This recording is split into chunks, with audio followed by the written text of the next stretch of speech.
और ऐसे जिन आगम सूत्र जो जिनेश्वर परमात्मा के द्वारा प्रणीत होते हैं, संसार के हर एक पदार्थों की बातें बिना है जो उनके अंदर तादर्श रूप से बताई जाती है। एक भी पदार्थ चुपके नहीं है परमात्मा ने, कोई ऐसा 14 राजलोक में कोई ऐसा पदार्थ नहीं जो परमात्मा की नजर से बाहर हो, कि वो सर्वज्ञ है। करामलकवद विषम करे न केवल श्री अचिंत्य महात्म्य भेदी सुधीर बोले। हाथ के अंदर आने का फल रहता है और व्यक्ति जिस तरह से देख सकता है, चारों ओर से देख सकता है, उसी तरह से परमात्मा पूरे सकल चराचर विश्व को चारों ओर से देख रहे हैं और उनकी नजर के अंदर ऐसी कोई बात नहीं है जो उनसे छुपी हुई हो। वर्तमान काल के अंदर परम तारक देव परमात्मा श्रीमंत स्वयं भगवान वगैरह मार्ग क्षेत्र के अंदर विराजमान है। हमारे सारे व्यवसाय को भी देख रहे, हमारे सारे पर्याय को भी देख रहे, हमारी सारी घटनाओं को भी वो देख रहे। उनकी नजर से कोई बाकात नहीं है और कोई बाहर भी नहीं है। कौन व्यक्ति क्या कर रहा है, कितनी आराधना कर रहा है, कितनी विराधना कर रहा है, किस प्रकार से उसकी गति कहां से आई और कहां जाएंगे, वो कहां उसका अंतिम लक्ष्य होगा, किस प्रकार से मोक्ष में जाएगा, हर एक बात उनके जीवन के अंदर उनके अंदर है, उनको दिख रही है आदर्श रूप से। तो उन अध्यायों को, उन पदार्थों की संकलना को किसी ग्रंथ के रूप में उसको ग्रंथ किया जाता है। गंधर्व ग्रंथ वो परमात्मा की अर्थ से दी हुई देशना को सूत्रों के अंदर गठित करके सूत्र के रूप में बनाते हैं। इसमें से आचार्य स्वेदन ठाणम समयम युवा प्रति नायधम कहो हुआ सक दशा अंतर्गत दशा अनुत्तर दशा प्रश्न वाकरण विभाग सूत्र, ये 11 अंग अभी वर्तमान काल के अंदर मौजूद है। 12वां जो अंग है दृष्टिवाद वो विच्छेद हो चुका है। उन अंगों के ऊपर से 11 अंगों के ऊपर से 12 उपांग, 10 पयन्ना, मूल 4, छेद 6 और नंदी अनुविवाह, इस प्रकार से 43 आगम जो वर्तमान काल के अंदर हमारे पास मौजूद है। उसमें से तीसरा आगम स्थानांग सूत्र, उसका पहले स्थान की व्याख्या हमने ज्यादा करके कर दी है। अब दूसरे स्थान के ऊपर हम चलते हैं। दूसरे स्थान के बाद 2 चीजें बताएंगे। क्या?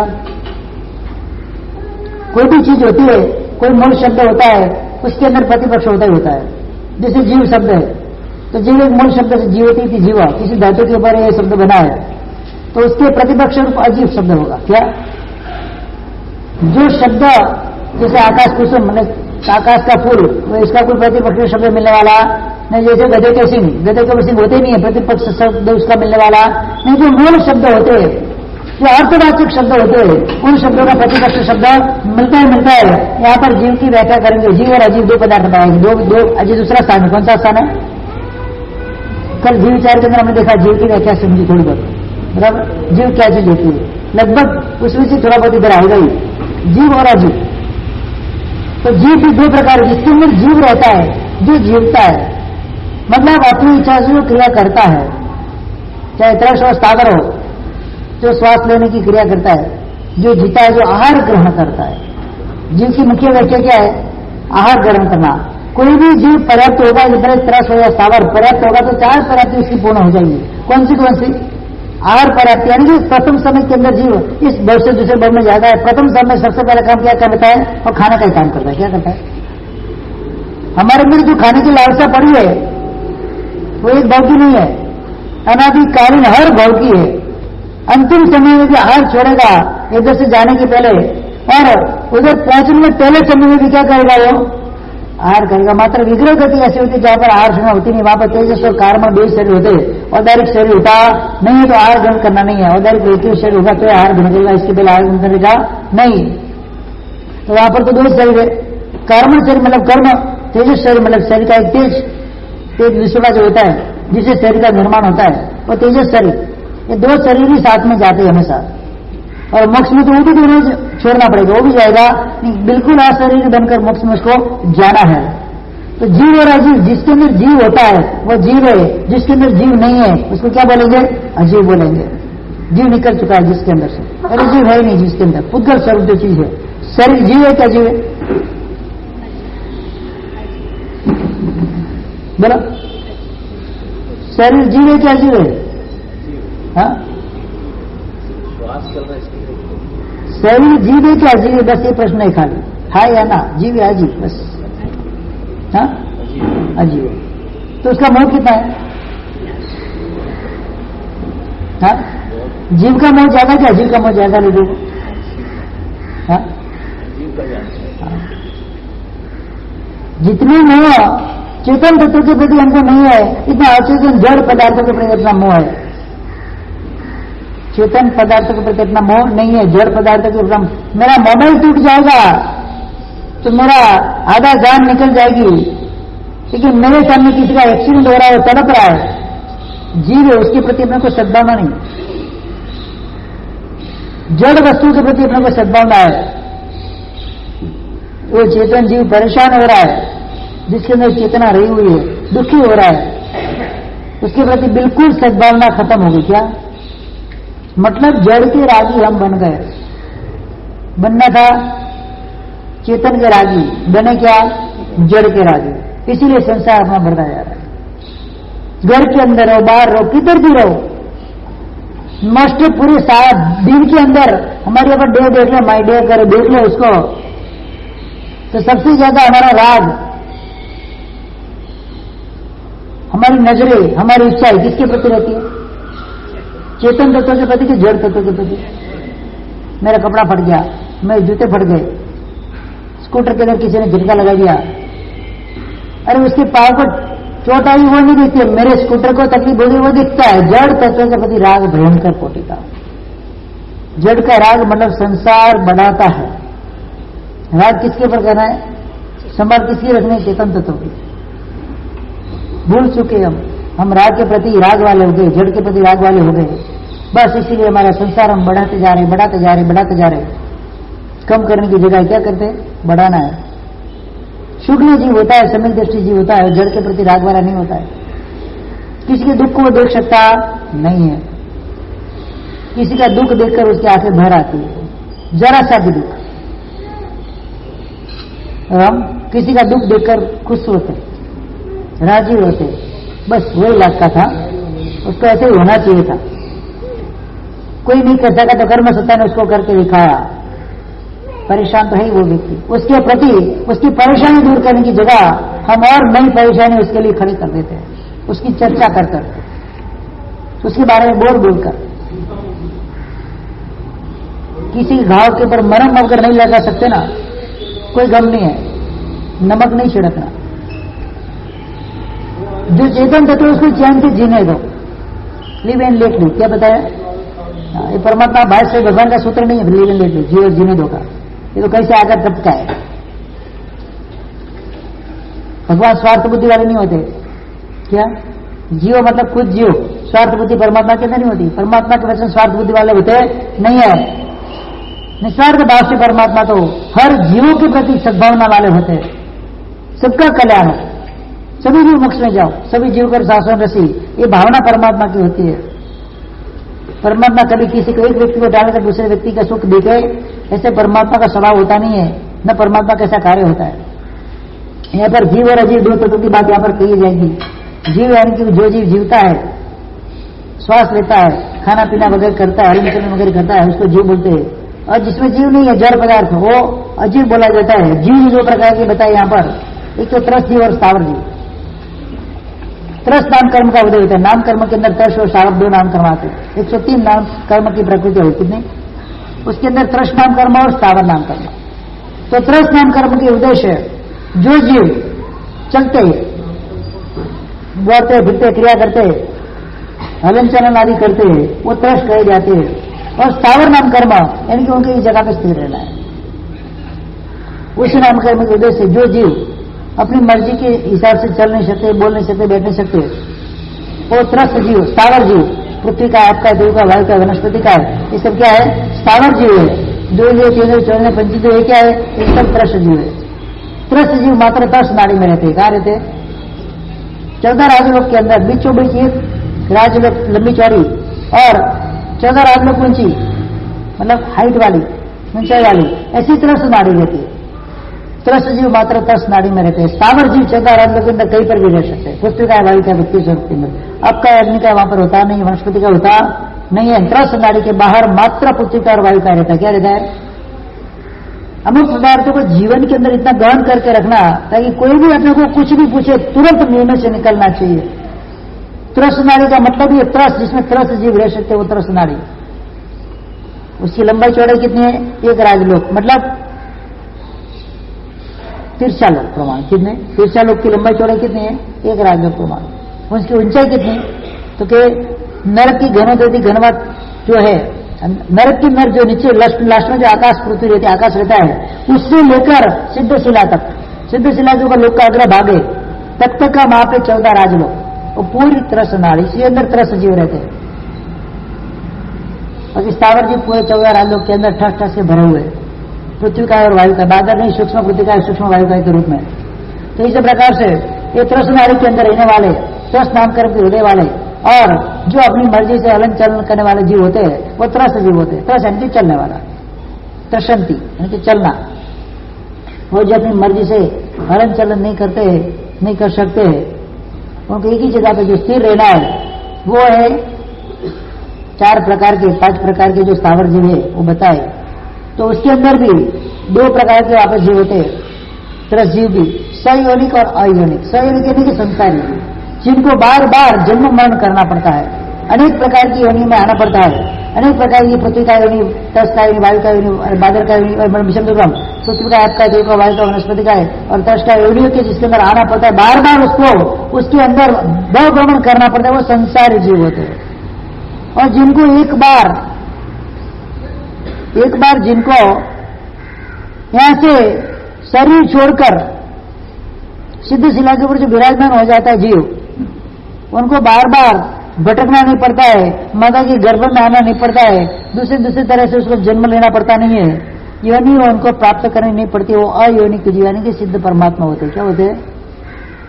तो ये 2 प्रकार के वो जीव बताए, जिनको योनि में उत्पत्ति स्थान होता है, सिद्ध के जीव होते हैं, उनको कोई उत्पन्न हुआ नहीं हो तो वहां पर शरीर छोड़कर गए। आवाज आ रही है? हाँ, शरीर छोड़कर गए और शरीर छोड़कर जाने के बाद उनको वापस दूसरी बार जन्म लेना नहीं है। अपुनरावृत्ति, नमोत्थान सूत्र बोलते ना, अपुनरावृत्ति मतलब अपुनरावृत्ति, जाकर वापस उनको इस संसार के अंदर भ्रमण करने के लिए आना नहीं है, क्योंकि वो सकल कर्म से रहित हो गए। कर्म बीज जल गया उनका, क्या कर्म बीज उनका टोटल जलकर साफ हो गया है। अब नया बीज है ही नहीं, तो अंकुरा फूटने वाला नहीं है, अंकुरा फूटने वाला नहीं है तो जन्म मरण होने वाला नहीं है। जाना था हमको स्वर्ग में या मोक्ष में? जोर से बोलो तो सही, कम से कम पता तो चले मुझे कहाँ जाना है कि पद्मावती नगर फ्लैट नंबर डी में कहाँ जाना है मुझे राष्ट्र में? हाँ, मोक्ष में जाना है। मोक्ष को इतना सस्ता नहीं है, मेहनत करनी पड़ती है उसके लिए। ऐसे रेलवे स्टेशन जाना होता है तो भी मेहनत करनी पड़ती है, तो मोक्ष में जाने के लिए कितनी मेहनत करनी पड़ेगी? घर पे बैठे मिल जाए मोक्ष, खाओगे तो पियो तो मोक्ष से मांगे जियो। हाँ, खाना पीना और मोक्ष में जाना, ऐसा मोक्ष मिलता है? ऐसा भी मिलता है। अपना पुरुषार्थ करती तो खाते खाते भी मोक्ष हो जाता है,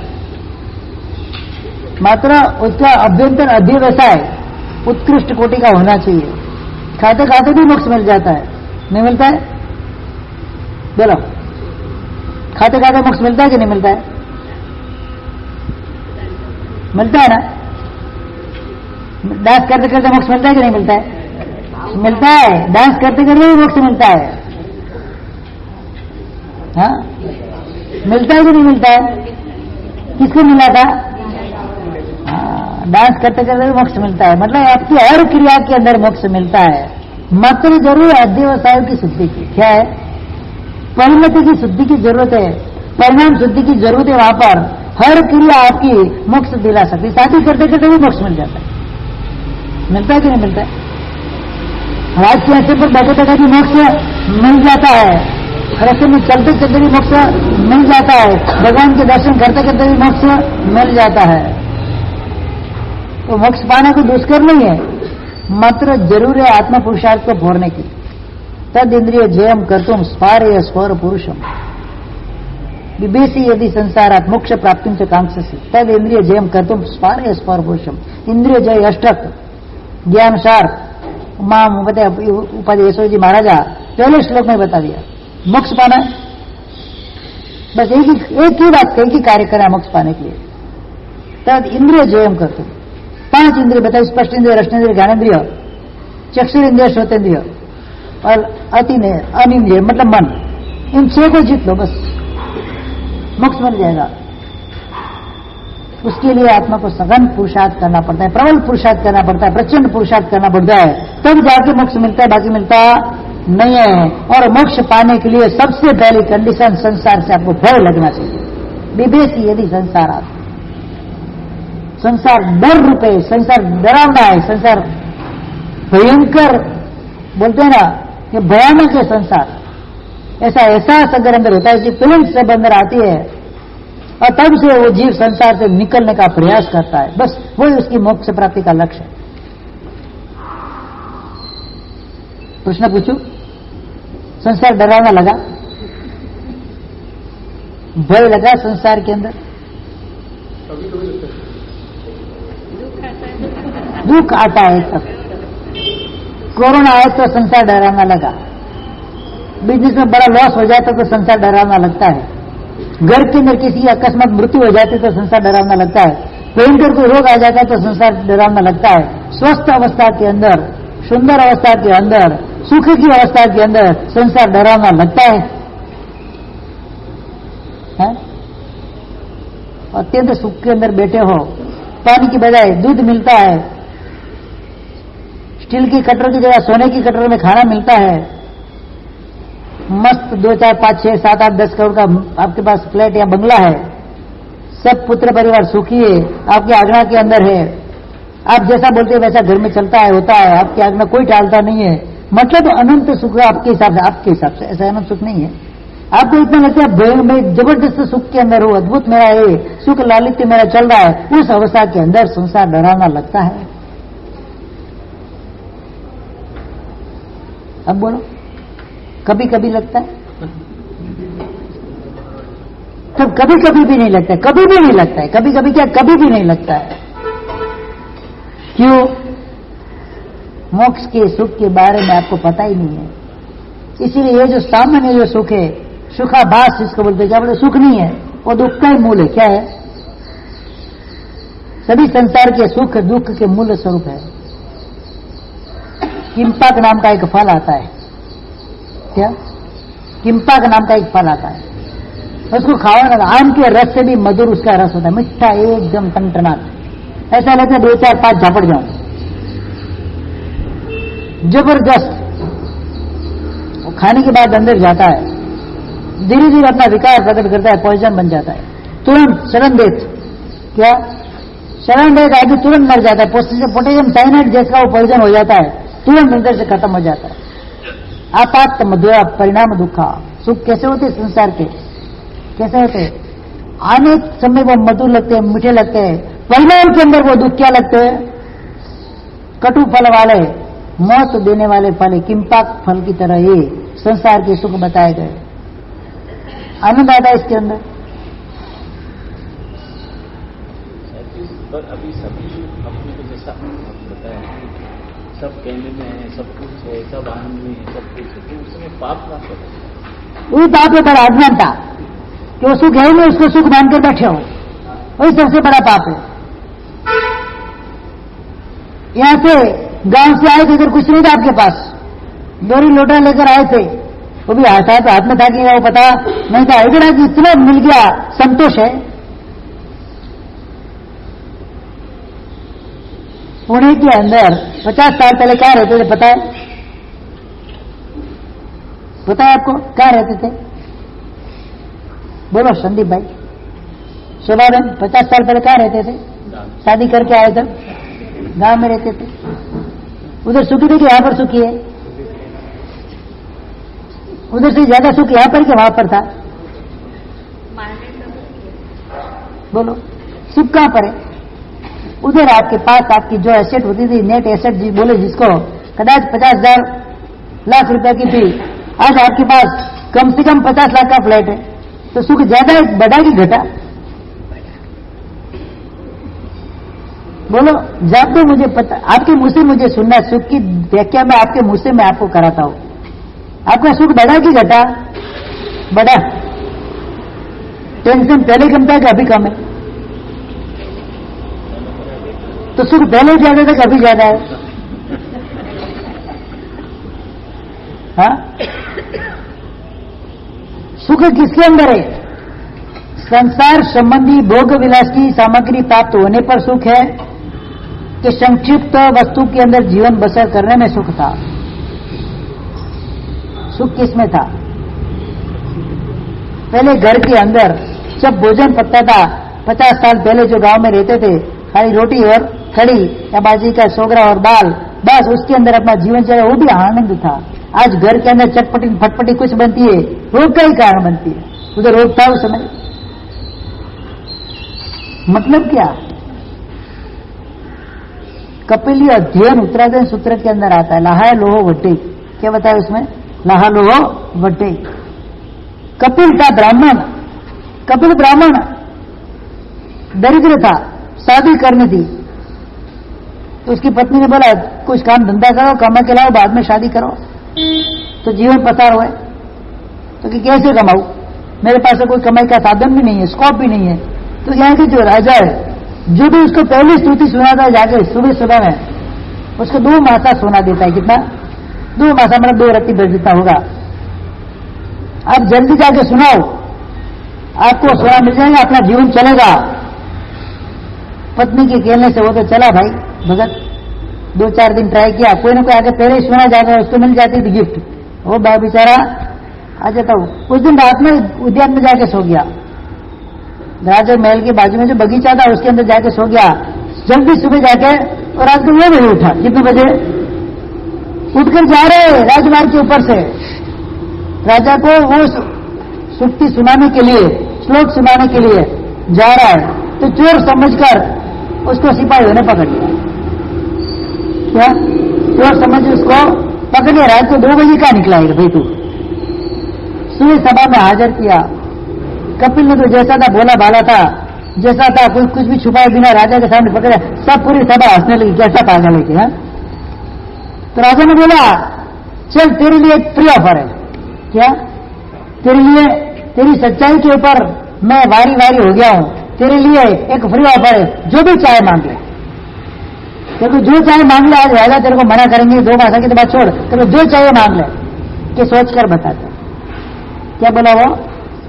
सोच कर बताता हूं। तो जा सोच के बताओ। क्या आधा घंटे में आता हूं? तो ठीक है आओ। गया गार्डन के अंदर, सोचने लगा। 2 मासा सुना, क्या होगा इससे? तो हफ्ता भर का चलेगा। एक काम करता हूं, तोला मांग लेता हूं। राजा रिजो देने वाला है, देंगे। एक सिक्का मांग लेता हूं तोले का, दे देंगे। एक सिक्के से क्या होगा? 2 महीना चलेगा, और क्या होगा? ऐसा करता हूं 10 सिक्के मांग लेता हूं, 10 सोना में मांग लेता हूं। कितने शिखर जी? 10 तो उसके कपड़े लेते में खर्चा हो जाएगा, अभी आगे क्या? ऐसा करता हूं 100 सोना में मांग लेता हूं। राजा देने वाले बोले ओपन ऑफर है अपने पास, ब्लाइंड ऑफर है, ब्लाइंड चेक हाथ में दे दिया है, जो चाहिए मांग लो। 100 शादी करूंगा तो शादी में खर्चा हो जाएगा, फिर क्या खाऊंगा? ऐसा करता हूं 1000 मांग लेता हूं। क्या? लोभ बढ़ता गया। जैसे लाभ बढ़ता गया तो कैसा बढ़ता, क्या बढ़ता गया? लोभ बढ़ता गया। 1000 बच्चे होंगे, उनको तैयार करना, उनको पालना पोषना, 1000 तो कोई खत्म हो जाएगा। एक कहता हूं लाख मांग लेता हूं। क्या? लाख सोना मांग लेता हूं। लाख तक पहुंच गया जी। 2 मासा सोना नसीब नहीं था, क्या पर पहुंच गया? लाख। चिंतन में, सोचने में, अभी मिला कुछ नहीं है। लाख से भी तो क्या होगा? 2-4 साल चलेगा। ऐसा करता हूं 1 करोड़ सोना मोर मांग लेता हूं। राजा रिझे देने वाले भाई सोचता गया करोड़ मांग लेता हूं। ठीक है चलो करोड़ मांग लेता हूं। करोड़ से भी तो क्या होगा? मेरे ऊपर तो राजा रहेंगे। ऐसा करता हूं राजा का आधा राज्य मांग लेता हूं। क्या? कहां तक पहुंच गया उसका लोग? मैं और राजा दोनों बाजू बाजू बैठकर राज्य करेंगे, आधा राज्य मांग लेता हूं। ये असंतोष की पराकाष्ठा चढ़ गई। कहां तक पहुंच गया वो? लेकिन हड़ुकर्मी जीव था, सरल प्रकृति वाला जीव था। वापस उसके विचारों ने पलटा खाया। कितना निष्ठुर, निर्लज, में अधम, मेरे जैसा पापी कौन होगा? राजा मुझसे रिझे हुए तो मैं राजा को लूटने बैठा हूं। नहीं चाहिए मुझे अदालत, क्या करना मुझे अदालत से? और करोड़ सोना मर क्या करनी, वो भी जफा का कारण है। लाख में भी क्या करना है? करते 2 मासा सोना भी मुझे क्या करना है? लोभ वृत्ति संतोष वृत्ति के अंदर प्रकट हो गई। वहां पर चिंतन की धारा के अंदर चढ़ गए, क्षपक शनि के ऊपर आरूढ़ हो गए, केवल ज्ञान की प्राप्ति हो गई। उत्तराधान सूत्र के अंदर कपिली अध्ययन, एक कपिल केवली का अध्ययन बताया है, लाहा लोहो वड्डेली। जैसे जैसे लाभ व्यक्ति के जीवन के अंदर बढ़ता जाता है, वैसे वैसे लोभ उसके जीवन के अंदर बढ़ता जाता है। जैसे जैसे लोभ वृत्ति कम होती जाती है, कमजोर होती जाती है, संतोष वृत्ति आ जाती है, अद्य व्यवसाय निर्मल और पवित्र होते जाते हैं। भले इस भव में मुझे केवल ज्ञान नहीं हुआ है, केवल ज्ञान के करीब तो मुझे पहुंचा देते हैं। नुकसान किसके अंदर है, लाभ की प्राप्ति में या संतोष में? सुख किस में है? अभी कपिल सुखी था कि पहले सुखी था? आधा राज्य प्राप्ति करने की नौबत पर आया, वहां पर कपिल सुखी था कि 2 मासा की भी जरूरत नहीं है, मुझे आवश्यकता नहीं है। इस प्रकार से जो भाव परिणति में आया तब कपिल सुखी था। अध्ययन तो बहुत सुनते हैं, दृष्टांत तो बहुत सुनते हैं, दृष्टांत के अंदर वो अर्क सुनना है। क्या करना है? छाछ बिलोते जाओ, पानी तो निकलने वाला है, उसमें जो निकलने वाला नवनीत होता है, जो मक्खन होता है, वैल्यू किसकी होती है? पानी की कि मक्खन की? मक्खन की वैल्यू होती है। हजारों दृष्टांत जैन शासन के अंदर बताए गए शास्त्रों के अंदर खाली वार्ता सुनने के लिए नहीं है, उसके अंदर जो रहस्य पड़ा हुआ है, अद्भुतता जिसके अंदर पड़ी हुई है, उसके अंदर एक प्रकार का निचोड़ पड़ा हुआ है, अपने जीवन को सुधारने का जो उसके अंदर एक वाक्य पड़ा हुआ है, उसको पकड़ना है, उसके मर्म को जानना है।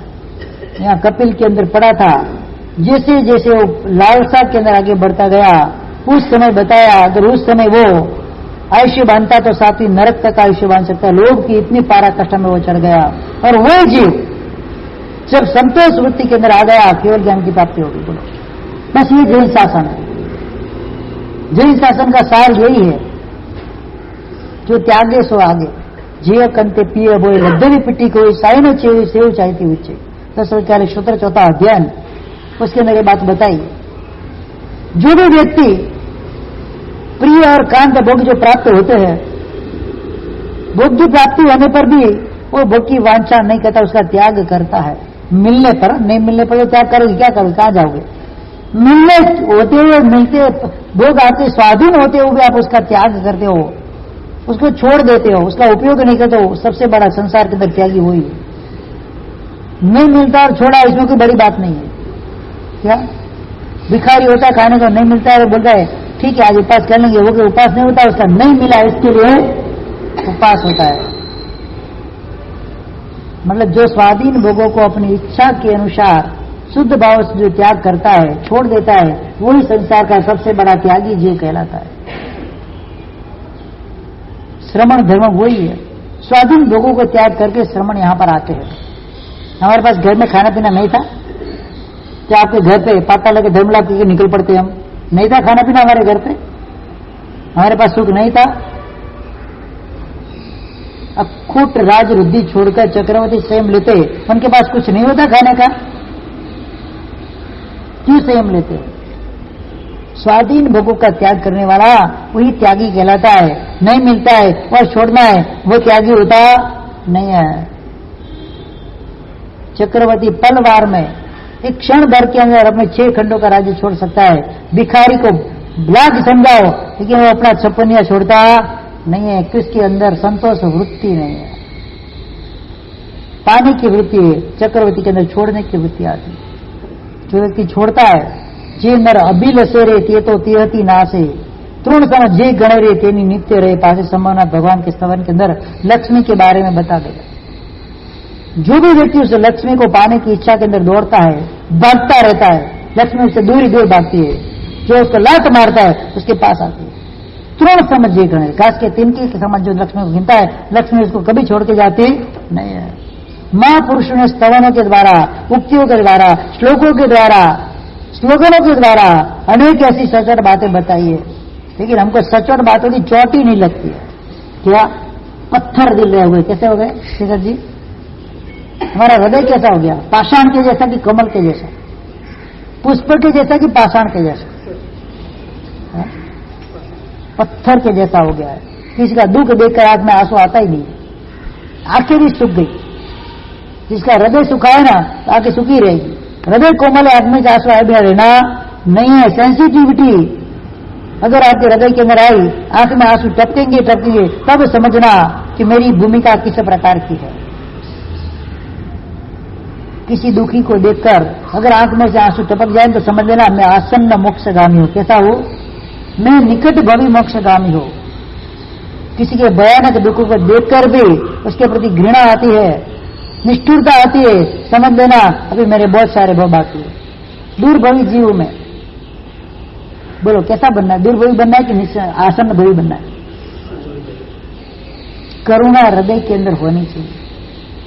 जैसे जड़ के प्रति अपने को सद्भाव आता है, जीवों के प्रति भी करुणा का भाव जब आता है तब जाके हमारा कल्याण निश्चित होता है। यहाँ पर दो सयोनिक और अयोनिक जीव की बात मैंने बताई। जो योनि के अंदर जो उत्पन्न होता है अगर वो सयोनिक होता है, जिसको उत्पन्न नहीं होता है सिद्ध वगैरह आत्मा होती है, वो अयोनिक जीव कहा जाता है। दूसरे नंबर के अंदर आयु सहित और आयु रहित। संसार के अंदर जितने भी जीव रहेंगे घूमने वाले, उनका कोई न कोई आयु निश्चित होता है। क्या आयुष्य कर्म उसका निश्चित होता है। सिद्ध यानी कि मोक्ष में जाने के बाद आत्मा का आयु निश्चित होता है। आयु से कर्म नहीं होगा, आयु का निश्चित होगा। शादी अनंत काल उनकी स्थिति वहां पर बताइए। साई अनंता तेसिम ठीम जिनिंदा गमे भणिया सिद्धाणम नति देव ना हुकम ना पाना जोड़ियो। साई अनंता तेसिम ठीस जिनिंदा गमे भणिया। जो विचार हम आगे बढ़ेंगे तो उसके अंदर लास्ट में बात आएगी। जीव विचार न तत्व के अंदर श्लोक बताया गया है। तो सिद्ध का स्वरूप क्या बताया? आयुष्य है ही नहीं उनको। क्या तो उनके लिए आयुष्य रहित जीव है। दूसरे नंबर के अंदर आगे बढ़ते हैं इंद्रिय सहित और इंद्रिय रहित जीव। संसार के अंदर भटकने वाले सारे जीव इंद्रिय सहित 5 इंद्रियों से परिपूर्ण होते हैं। और जो मोक्ष में चले गए जीव उनको इंद्रिया होती नहीं, शरीर नहीं है तो इंद्रिया कहां से होगी? इंद्रिय पर्याप्ति उनको होती नहीं है। तो सिद्ध के जीव होते और दूसरे नंबर के अंदर अयोगी केवली जीव होते, सहयोगी केवली जीव जो केवल ज्ञान प्राप्त कर चुके हैं। तो उनके अंदर अभी कौन से भाव होते हैं? क्षायिक भाव होते हैं। केवल ज्ञान किस भाव का कारण होता है? क्षायिक भाव। पता नहीं क्षायिक भाव क्या होता है? क्षायिक क्षमिक दर्शन, क्षायिक क्षमिक ज्ञान, ये क्षायिक भाव वाले होते हैं। क्षायिक भाव वाले जीवों के अंदर कभी भी इंद्रिय होती नहीं, इंद्रिय का उपयोग होता नहीं है। क्षय पर शमी का जो भाव रहता है, आना जाने वाला जो भाव रहता है, उसके अंदर इंद्रिया होती है। तो केवली भगवान जो सहयोगी केवली होती है, एक बार केवल ज्ञान हो जाता है वो अनिंद्रिय कहे जाते। कैसे? उनको इंद्रियों का उपयोग ही नहीं है, एक भी इंद्रिय का उनको उपयोग करना नहीं है। तो इस प्रकार से ये दो जीव जो रहेंगे, सिद्ध के जीव और संसार में रहे अयोगी सहयोगी केवली जीव, उनको इंद्रिया रहती नहीं है। बाकी के सारे जीव इंद्रियों का उपयोग करते हैं। तो इंद्रिय सहित कहा जाता है और उनको इंद्रिय रहित कहा जाता है। तीसरे नंबर के अंदर आया वेद। वेद यानी कि क्या? पुरुष वेद, स्त्री वेद और नपुंसक वेद। सारे संसार जीव 3 में से कोई एक वेद वाले होते हैं। सिद्ध के लिए कोई वेद नहीं है, अवेदी होते। कैसे? कि उनका कोई स्वरूप नहीं है, कोई शरीर नहीं तो वेद कहां से आएगा? शरीर नहीं है तो साथ में कितनी सारी घटनाएं दूर हो जाती है शरीर के द्वारा। शरीर चाहते हो कोई नहीं चाहते? सबसे पहला मेरा एक प्रश्न है आपको, शरीरी रहना कि अशरीरी बनना है? क्या बनना है बोलो तो सही।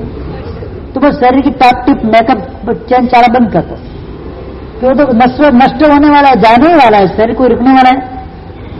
चाहे चक्रवर्ती सम्राट का, देवेंद्र का, अनुत्तरवासी विमान के देव का भी शरीर हो, तीर्थंकर का शरीर भी जो हो, परम औदारिक शरीर रहता है। उनके जैसा रूप, तीर्थंकर के जैसा रूप किसी का होता है? बोला कोड़ी देव मिलकर न कर सके, एक अंगुष्ठ रूप प्रति छंदा, ऐसो अद्भुत रूप तिहारो बर्षत मानो अमृत को बुंदा। कितना अद्भुत रूप परमात्मा का होता है। करोड़ करोड़ जो देवलोक के देव होते हैं, कितने करोड़ों देवलोक के देव अपने मूल रूप को, देव का रूप कैसा होता है अपनी आंखों से देव का रूप देख भी नहीं सकते। एक बार एक प्रसंग हुआ था, भरत महाराजा इंद्र महाराजा को विनंती करते हैं, स्वतंत्र को आपका मूल रूप का दर्शन मुझे कराओ। जो भी देव यहां पर आएंगे अपने उत्तर देखिए शरीर के साथ आएंगे, मूल रूप से आएंगे नहीं, मूल रूप तो उधर उनका उधर ही रहता है। तो भरत महाराजा ने बोला, आदिनाथ भगवान के पुत्र आपके मूल स्वरूप का मुझे दर्शन करना है। भरत तो नहीं देख पाएगा, चक्रवर्ती है। चक्रवर्ती की क्षमता कितनी होती है?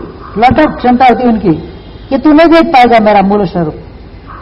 तो कहना मुझे देखना है। इंद्र ने अपना मूल रूप देखा, भरत ने आंखें बंद कर दिया। अरे मेरे से इतना उजास वाला स्वधर्म इंद्र का शरीर होता है। चक्रवर्ती की आंख भी उसको देखने के लिए कैपेबल होती नहीं है। सोचा आप कि ताकि चक्रवर्ती के शरीर में पाया करके कोई रोग होता नहीं, कर्म का उदय इतना भयंकर होता नहीं, इसके लिए कोई जैसे सनत कुमार चक्रवर्ती के रोग में शरीर में 16 रोग आ गए थे कर्म के उद्देश्य, लेकिन प्राय करके चक्रवर्ती के शरीर के अंदर रोग की उत्पत्ति होती नहीं है। तो यहाँ पर भरत चक्रवर्ती उसके रूप को देखते आंखें बन के, मैं तो देख ही नहीं पा रहा हूं।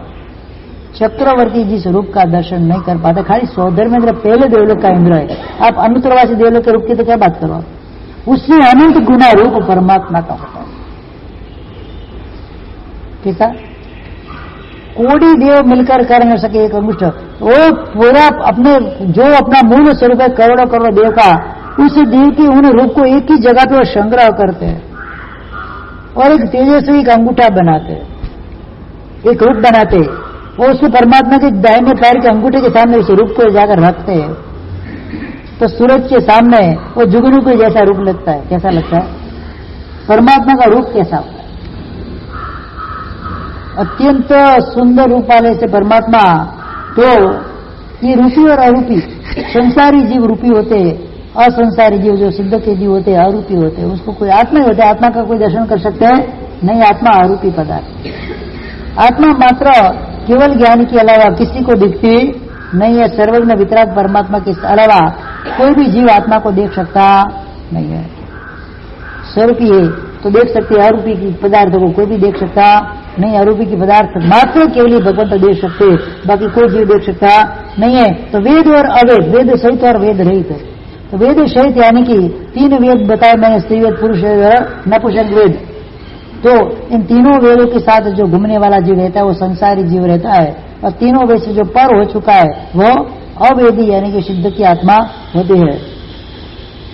स्वरूपी और अरूपी की बात आई, वो भी मैंने आपको बता दी। संसारी जीव स्वरूपी होते हैं, असंसारी यानी कि सिद्ध की आत्मा वो अरूपी होते हैं। पुद्गल के साथ और पुद्गल के रहित, तो संसारी जीव जो रहता है कर्म पुद्गलों के साथ उसका जीवन बसर होता है। कर्म जब तक आपके पीछे लगे हुए तब तक आपको शरीर अवश्य में धारण करना है। आपको कोई न कोई शरीर के अंदर आपको आना, आश्रय स्थान आपका शरीर बनाना ही पड़ेगा आपको। जीव ही अपने अपने कर्मों के अनुसार शरीर की रचना, शरीर नाम कर्म, शरीर भी क्या है? एक नाम कर्म है। तो जैसा अलग अलग प्रकार के जीव के शरीर क्यों दिखते, कोई मोटा, कोई पतला, कोई काला, कोई लूला, कोई लंगड़ा, कोई बहरा, कोई लोबड़ा, कोई कुत्ता, कोई बिल्ली, कोई शरीर, कोई मनुष्य, शरीर अलग अलग प्रकार की क्यों दिखते? अपने अपने कर्मों के हिसाब से शरीर अलग अलग, जीव अलग अलग शरीर को पाता है। 2 सगे भाई भी होते हैं तो दोनों के बीच में कितना फर्क पड़ता है? होता है कि नहीं होता है? 2 जुड़वा भाई होते हैं उसमें फर्क पड़ता है कि नहीं पड़ता है? ट्विंस होते हैं, ट्विंस, उसके अंदर कोई मोटा रहता है, कोई पतला रहता है, कोई बुद्धिमान रहता है, कोई मूर्ख रहता है। अपने अपने कर्मों के अनुसार ये जीव शरीर को धारण करता है।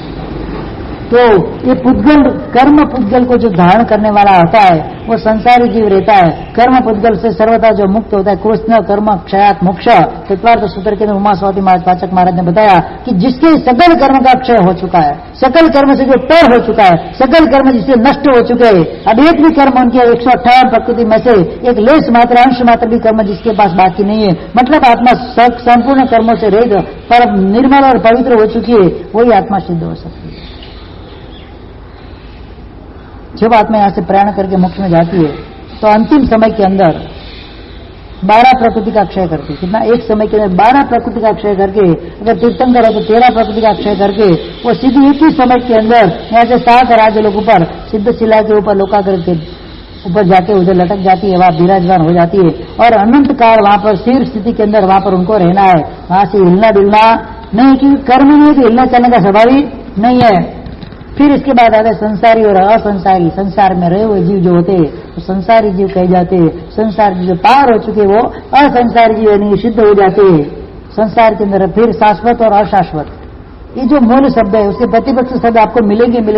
यहाँ पर 2 का कथन चला है, दूसरा सांसद है कौन सा? तो 2 बातें यहाँ पर बताई जाए। 2 बातों को हमको समझना है कि हमारे जीव 2 प्रकार के, शाश्वत और अशाश्वत। शाश्वत जीव कौन से? शाश्वत जीव वो है जो अभी उनको कभी भी कोई भी नया प्रकार का शरीर धारण नहीं करना है। सिद्ध के अंदर मोक्ष में गए हुए जो शाश्वत होते हैं, बाकी जो नए नए शरीर को धारण करके संसार के अंदर जिसको भटकना है वो अशाश्वत। गौतम साहब ने परमात्मा पूछा था, भगवान आत्मा शाश्वत है कि अशाश्वत है? परमात्मा ने क्या बताया? सासयम सिया असासयम सिया। तो शाश्वत भी है और अशाश्वत भी है। शाश्वत अपने द्रव्य से आत्मा शाश्वत है कि आत्मा द्रव्य से न उसका मरण है न जन्म है, और करण से आत्मा क्या है? अशाश्वत है। अलग अलग शरीर के अंदर आत्मा आती है, अलग अलग शरीर को धारण करती है, अलग अलग शरीर स्वरूप जो बनती है, मनुष्य के, देव के, नारक के, तिरंज के, कीड़ी के, मकोड़े के, वनस्पति के, पृथ्वी के, अप का, वायु का है, अलग अलग शरीर को जब धारण करती है तो वो आत्मा कैसी बनती है? शरीर की अपेक्षा से आत्मा अशाश्वत है, और द्रव्य यानी कि आत्मा खुद की अपेक्षा से कैसी है? शाश्वत है। यहाँ शाश्वत आत्मा यानी कि सिद्ध की आत्मा, अशाश्वत आत्मा यानी कि संसार के अंदर भ्रमण करने वाले संसारी जीव की जो आत्मा है वो अशाश्वत है, संसारी जीव अशाश्वत है। तो यहाँ पर जीव के बारे में मैंने आपको दो दो पदार्थ बताए। अभी आगे हम चलते हैं। जीव होगा तो क्रिया रहित तो होने वाला नहीं है, उसके लिए किसी न किसी प्रकार की क्रियाएं रहने वाली है। कितनी क्रिया करते हैं पूरे दिन में बताए? कितनी क्रिया बताई शास्त्र नव तत्व के अंदर क्रिया का वर्णन? नव तत्व को पढ़ा हुई कितनी क्रिया है? क्रियाओं पण विषाई कितनी है? 25 प्रकार की क्रिया जीवन भर हम करते हैं। कितनी क्रिया? 25 प्रकार की क्रिया। उसमें भी दो प्रकार की क्रिया बताए, जीव क्रिया और अजीव क्रिया। जीव द्वारा की जाने वाली क्रिया जीव क्रिया, अजीव के द्वारा पुद्गल के द्वारा जो की जाने वाली क्रिया होती है वो अजीव क्रिया होती है। जीव क्रिया सम्यक्त्व की क्रिया और मिथ्यात्व की क्रिया, यानी कि अपनी भाषा में अगर देखा जाए तो सत्य मार्ग क्रिया और असत्य मार्ग की क्रिया, सत्य क्रिया और असत्य क्रिया, सम्यक क्रिया और मिथ्यात्व क्रिया, वो जीव संबंधी क्रिया है। अजीव संबंधी क्रिया इरियापति की क्रिया और सांप्रायिक क्रिया जो चलते हैं। हम दो प्रकार की क्रिया बताई। केवली भगवान भी होते हैं, उनको भी दोष लगता है, कर्म का बंध उनके लिए भी बताया गया है। केवली भी कर्म का बंध करेंगे, कैसे करते हैं?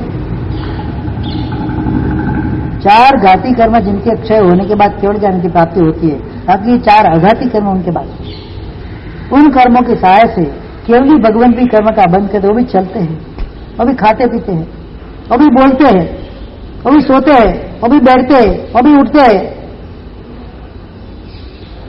कर्म का बंध तो होता ही नहीं। संसार संबंधी हर क्रिया के अंदर कर्म का बंध तो होता ही होता है।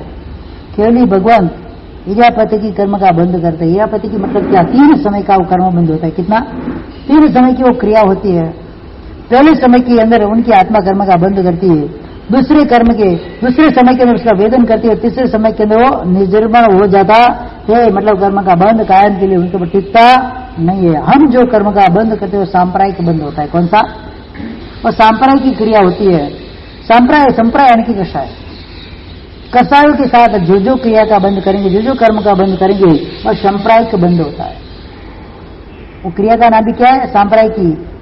जीव जड़ ऐसे कर्म पुद्गलों को साथ लेकर जिस प्रकार का कार्य करेगी और उसी हिसाब से वो कर्म का बंध करेगी, वो सांप्रायिक बंध होगा। चलने वाला, परंपरा से चलने वाला कर्म को सांप्रायिक कर्म क्या होता है? उसकी परंपरा 3 समय में नष्ट होती नहीं है। वो परंपरा से जिस प्रकार की स्थिति कर्म की बांधेगा जीव, उसी प्रकार से वो आगे जाकर उन कर्मों को भोगेगा, कर्म के फल को, कर्म के विपाक को भोगेगा। तो सांप्रायिक वो जो बंध होता है वो संप्राय यानी कि कषाय बताया, कषाय यानी कि संसार। तो वो संप्रायिक कषाय जो होता है, सांप्रायिक बंध 10वें गुण स्थानक तक रहता है। 10वां गुण स्थानक है सूक्ष्म संप्राय नाम का जो गुण स्थानक है, जिसके अंदर सूक्ष्म लोभ। देखो पहले बताया जब 8वें गुण स्थानक पे जीव आता है, मतलब जब कर्म को खपाने की तैयारी में वो लगा हुआ रहता है, शपथ शनि या उपशम शनि के ऊपर आरूढ़ होता है, सबसे पहले क्रोध कषाय को खपाता है। कौन से कषाय को? क्रोध ज्यादा भयानक कि लोभ ज्यादा भयानक? पाप का बाप कौन? क्रोध के लोभ। जी लोभ से ज्यादा पाप करता कि क्रोध से? हाँ? लोभ से? पक्का पता है आपको? बोलो। क्रोधी व्यक्ति ज्यादा पाप करता है कि लोभी व्यक्ति? लोभी क्या पाप करेगा? क्रोधी तो आपको दिखता है, किसी को मारता है, किसी को गालियां देता है, आक्रोश करता है, माथा पचाड़ता है, बाल खींचता है, आंखें लाल हो जाती है, मुंह लाल हो जाए, क्रोध के तो चिन्ह आपको दिखेंगे। क्रोधी व्यक्ति को पहचानना हो तो टाइम लगता है, तो सामने दिखता है आपको। अहंकारी व्यक्ति को पहचाना तो अपने को सामने दिखता है। लोभ को पहचाना हो तो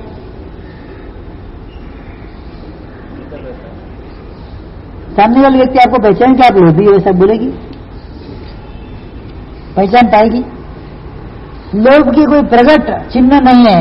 क्रोध और अहंकार यानी कि मान उसके प्रकट चिन्ह है। माया और लोभ की कोई प्रकट चिन्ह नहीं है, दोनों साइलेंट किलर है। कैसे है? क्रोध और मान वो तो कुछ क्षण के लिए होते हैं, माया और लोभ हर क्षण होता है। क्या वो दिखता नहीं है,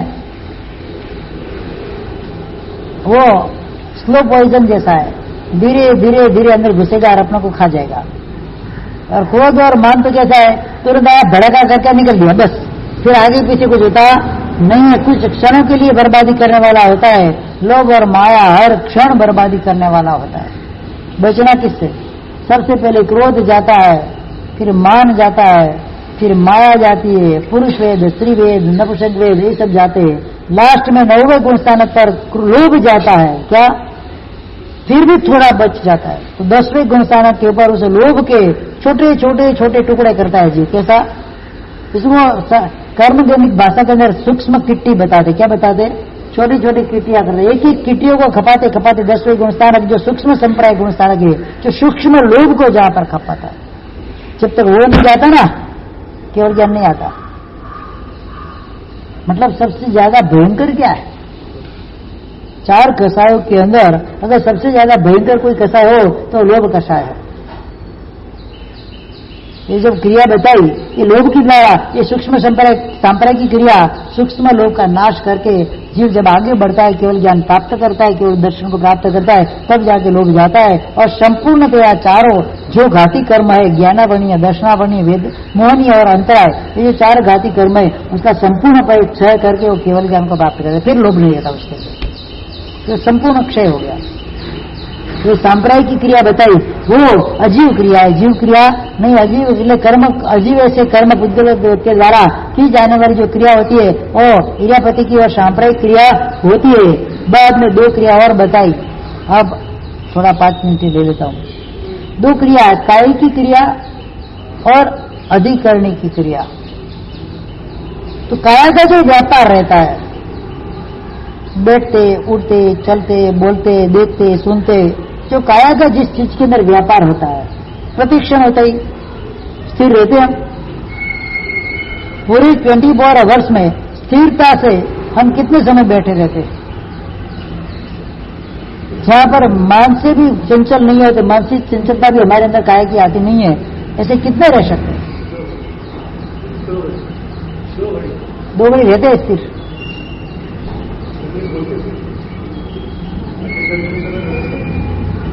रहते कितने? रह सकते की बात नहीं कर रहा हूं, ये ऑप्शनल नहीं है, पैरामीटर बोल रहा हूं मैं। रहते कितने?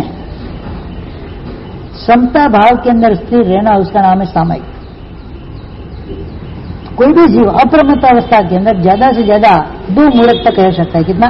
अरे 2 घड़ी, 1 मुहूर्त तक रह सकता है। बाद में उसको अप्रमत्त स्थान में आना ही पड़ता है। एक समय के लिए भले आए, लेकिन प्रमत्त दशा में उसको आना ही पड़ता है, क्योंकि अप्रमत्त गुण स्थान का काल बताया है 1 अंतर मुहूर्त। कितना? 1 मुहूर्त निशान, 1 मुहूर्त जितना काल प्रमत्त गुण स्थान का बताया, अप्रमत्त गुण स्थान का, उसके बाद में उसको अप्रमत्त स्थान में से अप्रमत्त में आना ही पड़ता है। भले एक समय के लिए पता चलता नहीं, वापस अप्रमत्त में चला जाए, लेकिन उसका उत्कृष्ट काल कितना बताया है? 1 मुहूर्त जितना। 1 मुहूर्त तक हम स्थिर रह सकते हैं, निश्चल रह सकते हैं। प्रयत्न करें तो सामयिक 48 मिनट का लेते हैं, उसमें भी 4800 बार हमारा मन वचन काया चलायमान रहता है। न मन की स्थिरता, न वचन की स्थिरता, न काया की स्थिरता, कुछ भी रहती नहीं है। तो काय की क्रिया, काया की चेष्टा, काया का जो व्यापार होता है उसको काय की क्रिया बोलते हैं। और अधिकरण की क्रिया, अधिकरण यानी कि शस्त्र, जिन शस्त्रों के प्रयोग के द्वारा अधिकृत आत्मा नरकादिशु ये न तद अधिकरण, जिस अधिकरण के द्वारा आत्मा को नरक गति का मेहमान बनना पड़ता है, वह अधिकरण की क्रिया। प्रसन्न चंद्र राजर्षि जब दुर्मुख के मुख्य वचन सुने और शुभ ध्यान में चढ़े हुए प्रसन्न चंद्र राजर्षि मन से युद्ध करने लगे। अधिक करने की क्रिया, कौन सी क्रिया आई वो? अधिक करने की क्रिया आई। मन से युद्ध करने लगे, एक एक शस्त्र मन से उठाकर मारने लगे। सारे शस्त्र रथ में से खत्म हो गए। राजा सामने आया, उसको मारना है, क्या करना? एक भी शस्त्र नहीं है राजा के पास। उसका अंतिम शस्त्र रहता है उसका मुकुट। क्या रहता है? वजनदार रहता है। मुकुट जैसे पकड़ने के लिए सर पे हाथ डाला तो मुंडा सर मिला। मैं क्या हूं? किस अधिकरण के अंदर में घुस गया? भयंकर पापाचार में मैं घुस गया। मैं तो मुनि हूं, श्रमण हूं, और मैं युद्ध में लगाऊं। वापस बेक हुए। सैनिक प्रश्न करे ते समय रे स्वामी एनी कोण गति थाय। वीर कहे हमारा मरे तो सातवीं नरके। युद्ध की पराकाष्ठा के अंदर मुकुट उठाया हुआ था मारने के लिए, मुकुट लेने के गए थे। उस समय सैनिक महाराज ने प्रश्न किया, भयंकर तीव्र कृष्ण लेस्य के अंदर वो आ गए। कौन? प्रसन्न चंद्र राजर्षि मुकुट उठाने के लिए गए। अब मार डालना है उसको, बस खत्म करना है उस राजा के सामने। एक भी शस्त्र, बाण नहीं है, शस्त्र नहीं है, धनुष नहीं, तलवार नहीं, भाला नहीं, कुछ भी नहीं है उसके पास। एक ही शस्त्र बाकी था, मुकुट। तो मुकुट लेने के लिए जैसे हाथ उठाते वहां पर सैनिक महाराज ने प्रश्न किया, भगवान अभी ये जीव मरे तो कहा जाए? भगवान ने बोला सातवीं नरक के अंदर। वहां पर हाथ मुंडे शरीर के पड़ता है, विचारों के अंदर परिवर्तन आता है। एक समय की बात, कितनी क्षण कांतरे पूछी रे सर्वार्थ सिद्ध विमान वागी देवनी बिंदु भी ऋषि का मैं केवल अधिक करने की क्रिया आई। कौन सी क्रिया आई? शायद तेरी सुना भी नहीं होगा। कौन सी क्रिया कार्य कर दी वहां पर? दृष्टांत तो बहुत सुने, दृष्टांत के पीछे का हार्द समझना है कि अधिकरण की क्रिया आ गई। अधिकरण को उठाने के लिए वो भागे थे। आत्मा जिसके द्वारा नरक का अधिकारी बनाता है जीव को, वो है अधिकरण। मतलब किसी को शस्त्र से मारना वही अधिकरण नहीं है। मन से भी अगर उसको गाली देते अधिकरण की क्रिया के अंदर आ जाता है। उपदेश माला के अंदर बताया है, मन से एक बार मन से भी किसी को अगर गाली बोल देते अपन, उसकी हत्या का पाप लगता है हमको। वचन से बोलने की ताकत नहीं है, उधर उसके सामने बोलने की ताकत नहीं है, तो मन में घर में बैठा बैठे गालियां देते रहते। उसका नख खोज जाए, उसका ऐसा हो जाए, उसका ऐसा हो जाए। भयंकर कोटि की तीव्र लेशा, कृष्ण लेशा जैसी लेशा के नाम चले जाते हैं। इसमें बताया है, जल लेशा चाहिए, तल लेशा वो चाहिए। जिस लेशा के अंदर हमने आयुष्य कर्म बांध लिया उस समय, बस उसी लेशा वाले स्थान के अंदर हमको उत्पन्न होना है। महाराजा कृष्ण जब जरा कुमार ने पाव के अंदर बाण मारा था, जरा कुमार को वापस भेज दिया, तू चला जा, तो यदुकुल का नाश हो जाएगा। तो ऐसे उल्टे कदमों से चला गया ताकि तुझे ढूंढते हुए बलराम आया न जाए और तेरा खून नहीं कर दे, तू भाग जाए यहाँ से। अभी यहाँ बलराम आया नहीं है, जरासंध चला गया, जरा कुमार चला गया है, कृष्ण अकेले वन के अंदर नी शस्त्र नी हत्ते। बोलते कि उनके कोई सहाय नहीं, बेसहारा कृष्ण महाराजा, 3 खंड के अधिपति वासुदेव कृष्ण जंगल के अंदर एकले अटूले पड़े हुए, पानी तक देने वाला कोई नहीं है उस समय। ऐसी हालत वासुदेव की अवस्था के अंदर कर्मशक्ता ने कितना पलटा खाया। तो एक समय 3 खंड के अधिपति थे, आज उनको पानी देने वाला नहीं है और भयंकर पैर के अंदर पीड़ा का उद्भव हुआ है। जरा कुमार ने बाण मारा था, बाण खत्म कर दो। बाण जहरीला बाण होता है, बाण तो निकाल दिया, घाव तो है, पाटापिंडी कौन करेगा? वहां पर शुभ दिवसाय के अंदर चढ़े हुए धन्य है मेरे यदुकुल के अंदर जन्म लिए परमात्मा नेमनाथ भगवान को, जिन्होंने चाहे तो अंगीकार के तीर्थंकरपणा प्राप्त करके मोक्ष गति को उन्होंने संभाल लिया है। पत्नी उनकी राजीमती, वो भी मोक्ष के मार्ग पर चलेगी। कृष्ण महाराज की पटरानियां, उनके पुत्र वगैरह, पुत्रियां वगैरह, जिन जिन लोगों ने संयम लिया, केवल ज्ञान पाकर परमात्मा की प्रसाद में तो विराजमान है, यहाँ पर मोक्ष में पधार गए, उन सबकी मैं अनुमोदना करता हूं। शुभ अनुमोदना, शुभ अध्यवसाय में चढ़ गए कृष्ण महाराज। वहां पर कर्म बांधा था 7वीं नरक का, 3री नरक का हो गया बाद में। कर्म बांधा हुआ था, खापोत लेशा का प्रयोग हुआ, नील लेशा, कृष्ण नील और कापोत लेशा का प्रयोग हुआ, नील कापोत लेशा का प्रचार हुआ। मन के अंदर एक भयंकर विचार आ गया, वेपायन का हमने क्या बिगाड़ा। एक छोटी सी गलती तो सांबर पद्मिनी ने कर दी थी, इसमें इतना प्रकोप करने की उसको क्या जरूरत थी? पूरी द्वारका को जलाकर उसने खत्म कर दिया अंगारे वर्षा के। अब अगर वो मिले क्या तो उसका पेट चीर के मैं पूरी द्वारिका को निकालूंगा। भयंकर लेस्या के अंदर कृष्ण महाराज चढ़ गए। बस वही क्षण की वेट कराती थी। क्या नरक में जाने के लिए उस लेस्या की भी एक इंतजार चल रहा था, इंतजार हो रहा था। वहां पर उस लेस्या के अंदर पहले तो शुभ ध्यान में चढ़े हुए थे, तेज ऋषा पद्म ऋषा के ध्यान में चढ़े थे, धर्म ध्यान में चढ़े हुए थे। अब आर्त ध्यान रौद्र ध्यान के अंदर कृष्ण महाराज आ गए। रौद्र ध्यान यानी कि नरक गति का पथ मार्ग बन जाता है। रौद्र ध्यान के अंदर कृष्ण महाराज आ गए, कापोत लेस्या के अंदर चढ़ गए। भयंकर कोटि के तीव्र अधिवशा आ गए। वे पाएंगे कि पेट चिरकर उसके अंदर से द्वारिका निकालूंगी, उसको मैं छोड़ूंगा नहीं। तुरंत आत्मा वहां से प्राण किया, सीधे तीसरे नरक के अंदर चली गई।